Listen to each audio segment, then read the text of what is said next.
Derbyshire rounded off an emphatic innings victory over East Midlands rivals Leicestershire before tea on the third day in Derby to record their first win in this season's LV County Championship, and these are the highlights. Leicestershire had it all to do at the start of play, beginning on 4 without loss in their second innings, but trailing by 205, and they lost Greg Smith to Tim Groenewald's first delivery of the day, edging to the slips. Jacques du Toit has been short of runs so far this summer, so you could understand his keenness to make the most of any chances he got, but that nearly led to his downfall when, coming back for a third run, he was nearly beaten by a direct hit from the boundary. The not-out decision was the right one.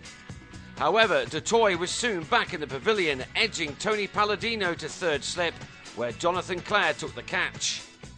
Having just about got away with one run out, Leicestershire then gave their opposition another chance.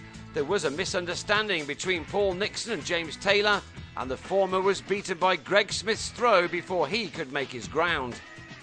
That left the visitors on 19 for 3, a terrible start, and it got worse when Tom New nicked Clare behind at 40 for 4. Leicestershire were in danger of losing their heads, and James Taylor did lose his bat. It was a good job no short leg was in place.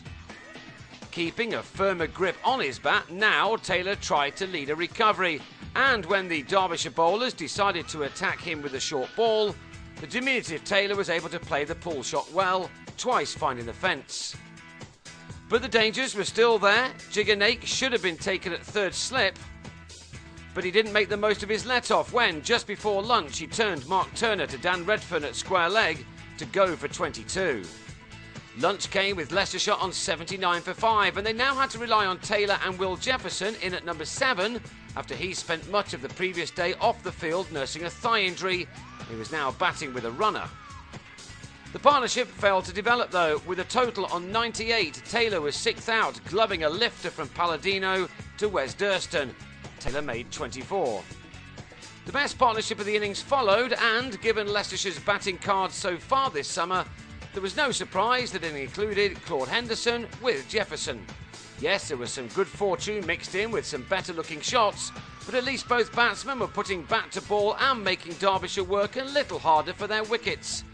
Leicestershire will be thankful to have next week off so that Jefferson can try to recover from his injury. The pair had added 62 for the 7th wicket when Jefferson on 41 drove over a ball from Clare, and the innings ended pretty quickly after that. Nathan Buck edged Groenewald behind. Nadeem Malik had no answer to an in-ducker from Turner.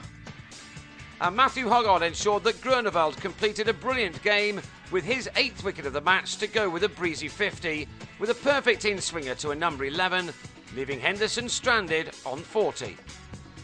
Leicestershire had been dismissed for 177 just before tea, and that meant a defeat by an innings and 32 runs for them to rather undo the good work of their win over Glamorgan. Derbyshire, who opened up with a defeat in Bristol, would be pleased to have got their season going.